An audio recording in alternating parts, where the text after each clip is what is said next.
அரசியலில் நீங்கள் தலையிடவில்லை என்றால் அரசியல் உங்கள் வாழ்க்கையில் தலையிடும் என்றார் புரட்சியாளர் லெனின். அடுத்த தலைமுறையிடம் அரசியலை சரியான வழியில் கொண்டு சேர்க்கும் நோக்கத்தில் தொடங்கப்பட்ட நிறுவனமே வாய்ஸ் ஆஃப் காமன்ஸ். இதை நிறுவியவர் தமிழகத்தின் தேர்தல் அரசியல் ஆய்வாளரான ஆதவ் அர்ஜுனா.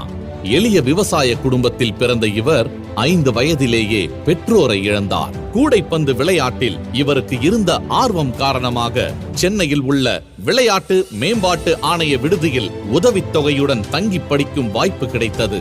அங்கிருந்தபடி சென்னை கிறிஸ்தவ கல்லூரியில் அரசியல் அறிவியல் படித்தார். அப்போது பெரியார் சிந்தனைகளையும் அம்பேத்கர் கருத்துகளையும் ஆழ்ந்து படித்தார். இங்கு எல்லோரும் சமம் என்ற அரசியலே இனி அவசியம் என்ற சிந்தனையை வந்தடைந்தார். பெரியாரின் சமத்துவ கருத்துக்கள் தமிழகத்தில் வேரூன்றுவதற்கு அண்ணாவின் தேர்தல் அரசியல் வெற்றியும் முக்கியமான காரணம். பெரியாரின் கொள்கைகளுக்கு அண்ணா தன் ஆட்சியால் செயல் வடிவம் கொடுத்தார். அதே நேரம் இந்தியாவின் அடையாளமாக அறியப்பட்ட புரட்சியாளர் அம்பேத்கர் மாபெரும் சிந்தனை பொக்கிஷத்தை நமக்காக விட்டுச் சென்றார்.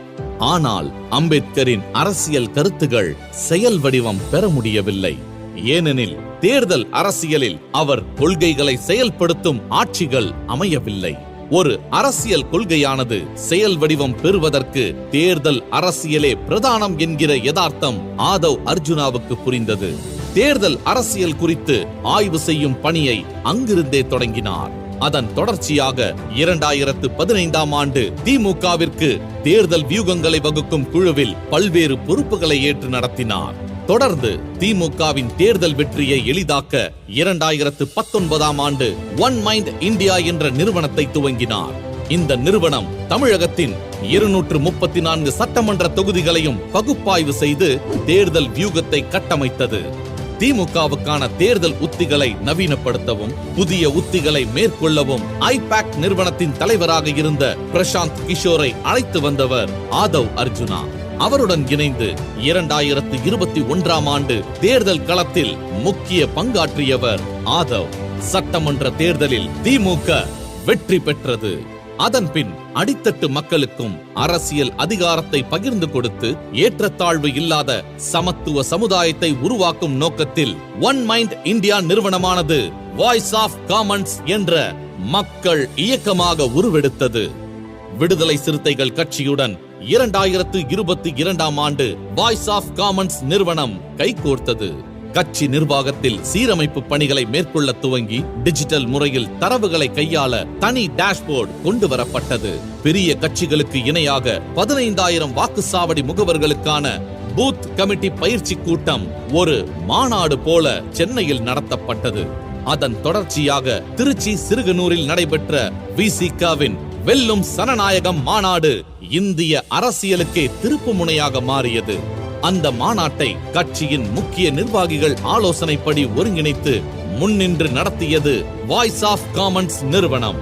2024ஆம் ஆண்டு நாடாளுமன்ற தேர்தலில் டிஜிட்டல் வடிவ பிரச்சாரத்திற்கு அடித்தளமிட்ட வாய்ஸ் ஆஃப் காமன்ஸ் முதல் முறையாக QR கோட் வடிவ பிரச்சார யுத்தியை தேர்தல் களத்தில் அறிமுகம் செய்தது. சமீபத்தில் கள்ளக்குறிச்சியில் நடந்த கள்ளச்சாராய மரணத்திற்கு பிறகு போதைக்கு எதிரான பிரச்சார இயக்கத்தை முன்னின்று நடத்தி வருகிறது வாய்ஸ் ஆஃப் காமன்ஸ்.